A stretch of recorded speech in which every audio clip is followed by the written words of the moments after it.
Join ForumIAS Academy, trusted by hundreds of toppers, including IAS Rank 1 Shruti Sharma.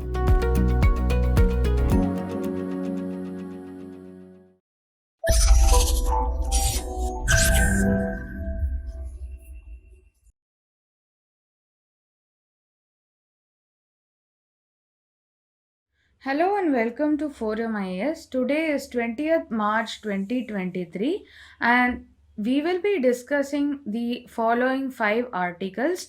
2 of these are from editorial section and 3 others are from news section, and most of these articles are covered from prelims point of view. And at the end of this discussion, we will also go through 4 previous year prelims questions, just so that we are in touch. And prelims is also nearing. There are almost 70 days left for the exam.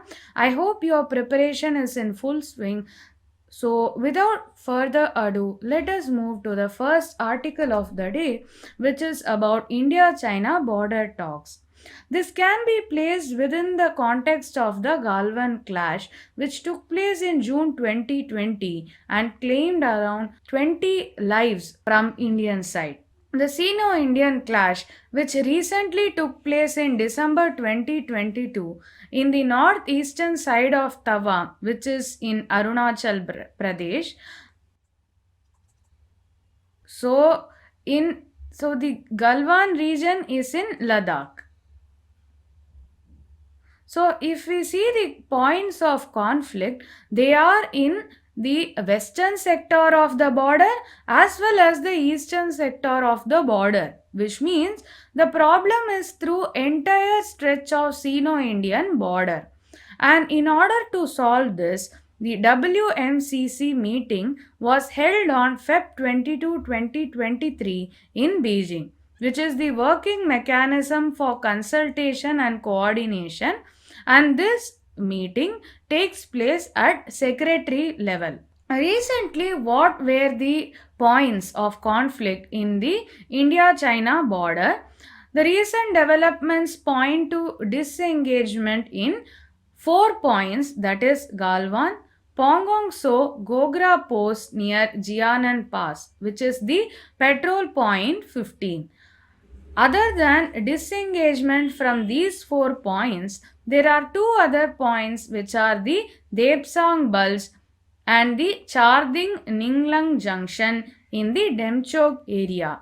So this area, these 2 places combined together, they cover almost 1000 square kilometers, and this is a point of conflict in the recent past. Nevertheless, there is kind of unease and distrust between both the sides with respect to the entire Sino-Indian border.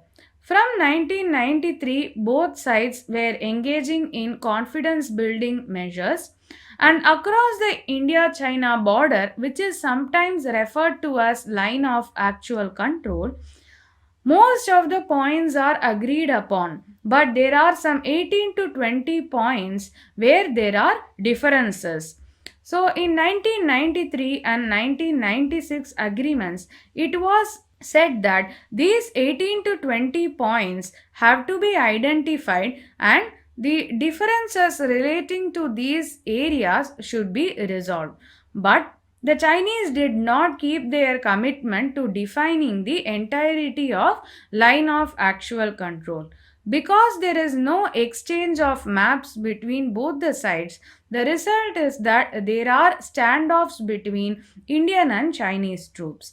And this involves pushing, shoving, even fisticuffs, stone throwing. Recently, a video circulated in social media wherein the soldiers were fighting with clubs and such medieval equipments. So, this shows that tension is still there along the India-China border.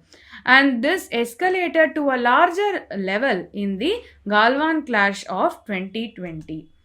So, till 2020, both sides patrolled till the limit of the contending claims. And when these two sides had to face each other, they would drop a banner and they would ask the other side to retreat off to the place where there is no conflict. If assume that this is the border, if either side is coming too close to the border, then the other side will open the banner and they will request the other side to retreat to a non conflict zone. This was the position till 2020, but as we can see, in 2020 the Galvan clash happened, which shows the ineffectiveness of this measure. So then it came upon the authorities to implement no patrol zones. That is, neither side is allowed to patrol. One side will not be requesting the other side. No such scenario will happen. The border will be there, and if it is a conflict prone area, nobody will patrol. But this is not a very long term solution. Obviously, India and China have differences, and an innovative solution, as suggested by a Chinese journalist scholar Qian Feng, there can be zone of actual control instead of line of actual control. Wherever there is an ambiguity, instead of defining a line as such, there can be an ambiguous zone which can be agreed upon, and the sides from both India and China will not do any type of incursion. So it can be called as a border belt. So we already saw that there are some 18 to 20 points where there are disagreements. They can become border belt. But of course, there is a chance that the Chinese side, they can unduly bend this kind of arrangement and use it to their advantage, which should not happen. But we have to be careful, and this solution cannot also be a very beneficial solution from India's point of view. So if we have to discuss the same issue from prelims point of view, we have to know what is the McMahon line. It spans the entirety of Arunachal Pradesh's border with Tibet. So this was defined during the British rule itself. So if we go to a map of India China, this is the Aksai Chin area which is administered by China, and the border between India and Aksai Chin is only called as LAC, which is the line of actual control. But sometimes this term is used interchangeably to denote the entirety of India China border. So as we can see, this is the McMahon line, and the Chinese claim the entirety of Arunachal Pradesh as South Tibet. So this is the map of the area to give you clarity. So from this article, we have learned that there are still contentments with respect to India-China border, and a solution which can be an intermediate solution is border belts. Moving on to the next article, it is about universal health coverage. So first we need to understand what is health. How does the WHO, that is the World Health Organization, define health? A certain totality of health to the realms of mental and social well-being and happiness beyond physical fitness, and an absence of disease and disability. It is not just absence of disease and disability, it also spans physical fitness, and more than that, it also spans social well-being as well as mental well-being. So such a holistic definition of health is given by WHO. But are we in a position to achieve health coverage? That is a question we are going to explore in this discussion. Health for all by 2000. This particular axiom was propounded by Halfdan Mahler, and it was endorsed by World Health Assembly as early as 1977. This World Health Assembly is the highest governing body of WHO. Highest governing body of WHO. So After World Health Assembly endorsed Health for All by 2000, India also incorporated the same thing in its National Health Policy of 1983. There also the goal of Health for All was reinstated, and this has to be achieved by 2000. Now we are in 2023, but we have still not achieved this goal because the goal itself is lofty. And one more thing is that there is no agreement as to what this goal means. There is shifting of goalposts. So, first we have to know what is the Alma Ata Declaration. So, this is important from prelims point of view in statement questions where the UPSC can give a statement about Alma Ata Declaration and ask you to choose the correct or incorrect statements. Before that, I want to ask you a question. Where is Alma Ata? Drop it in the comment section. Let us see who gets it right. So, there was an international conference on primary health care at Alma Ata in 1978. So, from this conference, the Alma Ata Declaration came into force. Through this declaration, there were 8 components of minimum care that were listed out. So, health promotion activities, that is, today we have the ASHA workers, right? The Anganwadi workers. So, these workers, they do the activity of health promotion. They promote good health and disease prevention activities like vaccination, treatment for minor illnesses and accidents to be free for all using government resources. So, if you see within the realm of the Alma Ata Declaration, the definition for health, how much of free healthcare would be provided, it was limited to primary health care. Any non-communicable disease like heart disease, diabetes, they would not be covered under free primary health care. Chronic diseases like mental illnesses, these were all not included within the span of government's free treatment. Also, secondary and tertiary care, which is the higher level of health care. We have primary care, then we have the secondary care, and we have the tertiary care. So, out of this, only primary care was assigned to the government, and the people should shell out of pocket expenditure for secondary and tertiary care.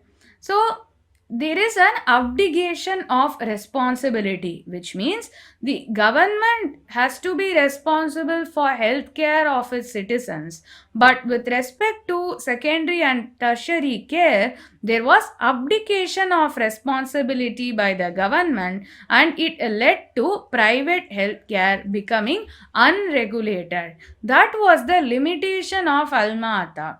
So, in short, secondary tertiary care, non-communicable diseases and mental illnesses were not covered using Alma Ata Declaration. After Alma Ata, what happened? There was a realization that the disease profile is changing. Disease profile is the distribution of diseases. What are the diseases that most affect the population? So after 2000, we can see the disease profile shifting, that even the poorer sections of society contract chronic illnesses and non-communicable diseases such as cardiac diseases, neural diseases, mental and metabolic disorders. So this was recognized in the National Rural Health Mission of 2030, and whatever was the primary health care that was mandated through the National Health Policy of 1983, it was expanded, and now we have a Primary Healthcare Center version 2.0 or comprehensive PHC was defined. So initially there was PHC, then there was PHC 2.0, which has slightly more coverage than PHC, and now at present we have the Health and Wellness Center model. Health and Wellness Center model. So this is strictly restricted to primary health care. So then we had another declaration for health, that is the Astana Declaration of 2018, wherein it covered the lacunae of Alma Ata Declaration. That is, there was lack of secondary and tertiary healthcare in Alma Ata Declaration, but Astana Declaration asked for partnership with private sector so as to cover even the primary as well as secondary tertiary healthcare. So it tried to cover the gaps that were posed by the Alma Ata Declaration. So what needs to be done now? We have limited resources. The health expenditure as a percentage of GDP has not reached 6%. It is not 6%. It is yet to reach this level. So what should be done in this regard to provide holistic coverage of health?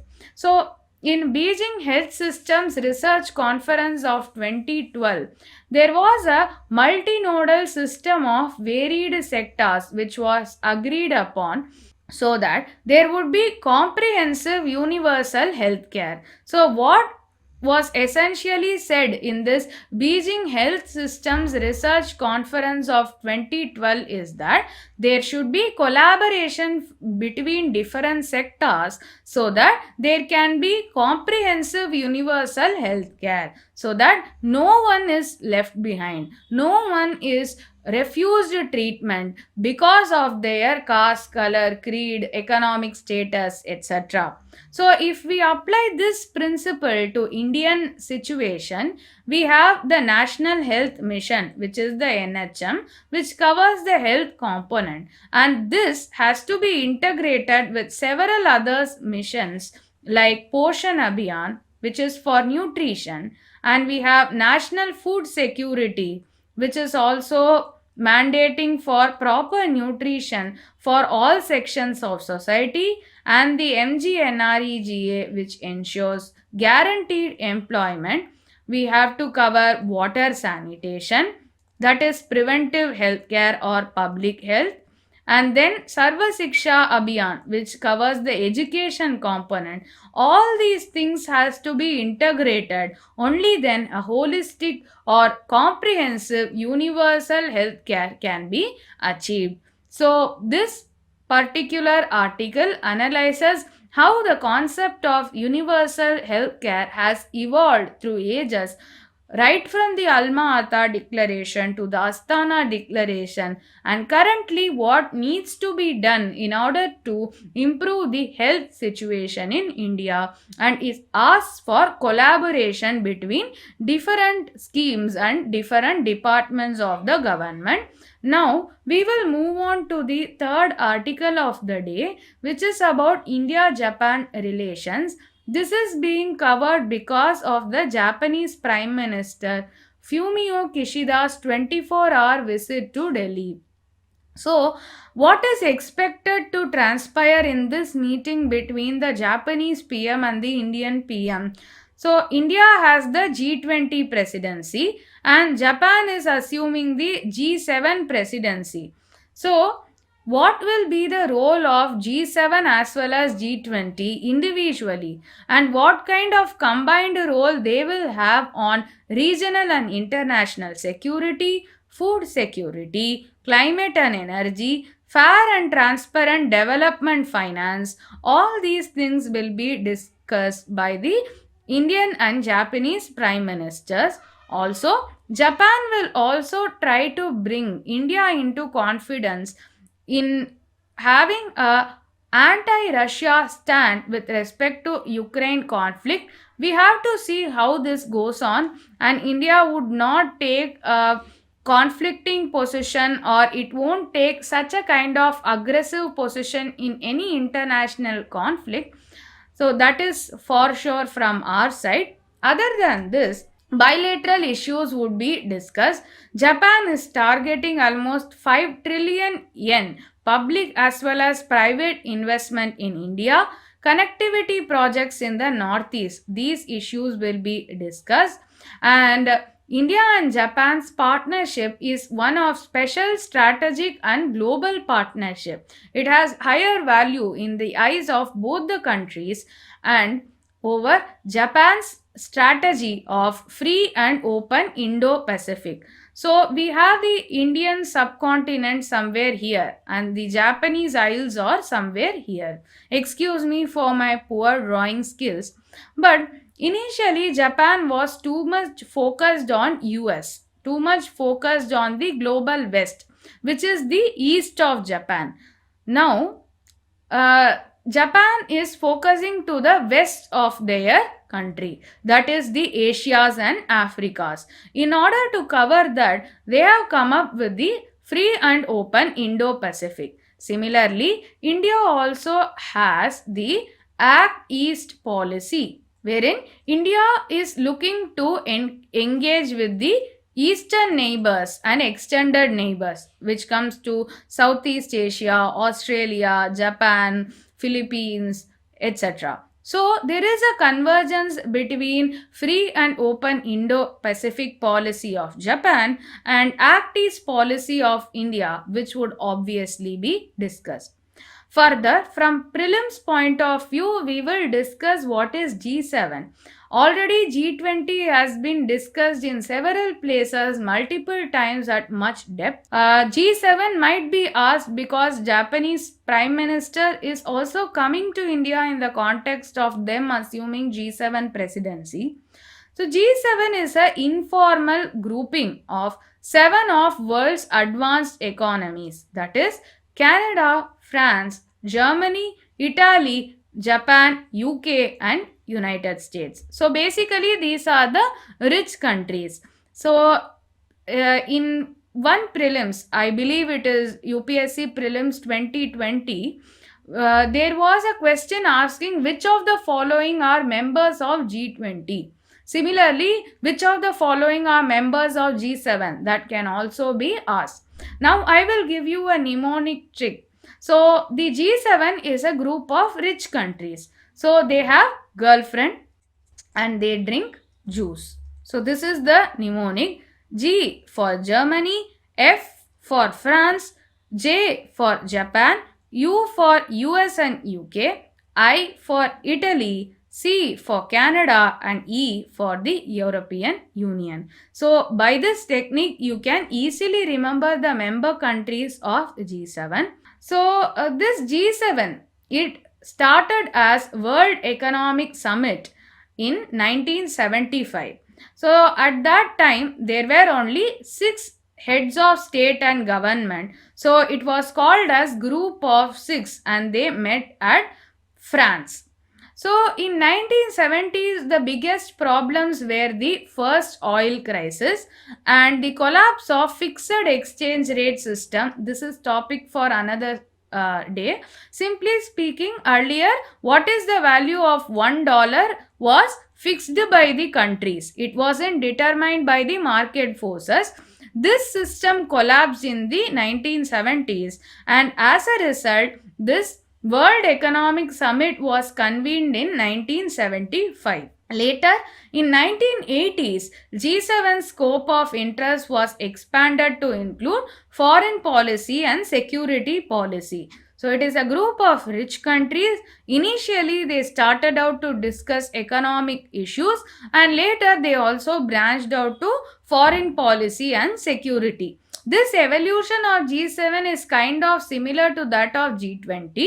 Moving forward, there is also another prelims tidbit because Mr. Modi, our Prime Minister, and Mr. Kishida, the Japanese Prime Minister, they will be taking a walk in the Buddha Jayanti Park in Delhi. It has the Bal Bodhi tree and which is believed to be connected to the Mahabodhi tree under which the Gautam Buddha attained enlightenment. So this Bal Bodhi tree came out of a sapling which was presented by the then Sri Lankan Prime Minister Sirimao Bandaranaike, and this sapling was planted by India's second Prime Minister PM Lal Bahadur Shastri in 1964. So if we have to study about the Bodhi tree, it is actually a fig tree. Okay, it is also called as the Mahabodhi tree or Bo tree, and it is located in Bodh Gaya, Bihar. So Siddhartha Gautama, which was the original name of Gautam Buddha, he attained enlightenment in 500 BCE under the Mahabodhi tree. So this is a picture from the Mahabodhi temple in Bihar. Moving on to the next article of the day, it is about UP's new scheme to provide family ID. So the UP government has launched a 12-digit family identification number scheme. So how are they going to implement this? They are going to collate the data from 17 government departments and they are going to tally it with Aadhaar card and thereby provide a family identification number. Remember that this is different from ration card. Ration card is to get monthly ration. This family identification number spans much beyond ration. It spans the coverage of all the government schemes, and through this ID, the provision of government schemes would be streamlined. And even those without ration cards, they are being offered ration cards. The enrollment process is underway. So this scheme is similar to the Kutumba project of Karnataka. So far in India, we have two states which have family identification number model, that is Karnataka and UP. Sometimes it might be asked in prelims, but still you can quote this in your mains answers as well, stating how there is targeted delivery of schemes. Okay, moving on to the last article of the day, it talks about background radiation in Kerala.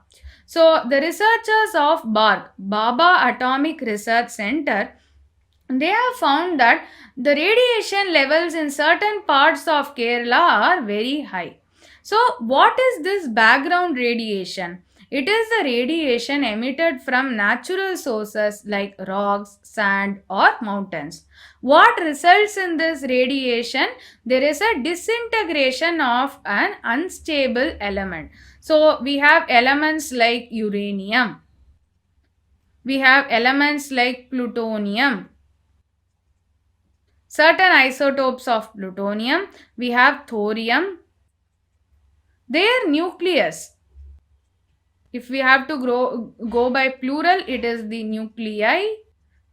These elements, their nuclei, these are the radioactive elements and their nuclei are unstable. Because this nucleus is unstable, it disintegrates and it results in radiation. What is this radiation? It is the gamma radiation. So gamma rays, they can pass unobstructed through matter. Generally, it is not harmful to human beings unless it is presented in concentrated doses. So now we learned what is radiation, why it arises, and what is the form of the radiation, which is the gamma rays. So is there a limit for this radiation? Yes. So public exposure should not exceed 1 millisievert every year, and those who work in nuclear power plants, they must not be exposed to more than 30 millisievert every year. So overall for India, this background radiation was measured to be 94 nanogray per hour. If we convert that into sievert, it is 0.8 millisievert per year, which is well within the limit of 1 millisievert. So the present radiation level in India is less than 1 millisievert, which is a safe level of radiation. But in Kollam, the radiation is almost 9562 nanogray per hour. That is, it is around 70 milligray around a year. Even for a worker who is in nuclear power plant, it is only 30 millisievert. It is so much greater than what is prescribed even for a nuclear power plant worker. But there have been comprehensive studies to see whether there is a higher occurrence of cancer and related mortalities. But nothing out of the ordinary has been reported. So Kollam has so much of radiation above normal. Why is this happening? It is because of the monazite sands. The monazite sands, they contain thorium, and this thorium, it is being planned to be used as nuclear fuel. So we have the 3-stage nuclear power program. So this program was proposed by Homi Bhabha. So in this we have 3 stage obviously, and in 3rd stage only thorium can be used as a nuclear fuel. As of now, India doesn't have the technology to use thorium as a nuclear fuel. And in general, if we take southern India, the rocks that are present are granite and basaltic rocks, and they have higher level of uranium deposits. As a result, if we compare northern India and southern India, the radiation is higher in southern India. So this is very important from prelims perspective, especially the monazite sand and the 3-stage nuclear power program. Now we will move to discussion about previous year prelims question. The first question of the day is, consider the following statements in respect of trade related analysis of fauna and flora in commerce, traffic. 1. Traffic is a bureau under United Nations Environment Program, UNEP. The mission of traffic is to ensure that trade in wild plants and animals is not a threat to the conservation of nature. Which of the above statements is or are correct? So this statement is wrong because traffic is not under UNEP, it is under IUCN. So it is asking for correct statement. So 2 only. Answer is B.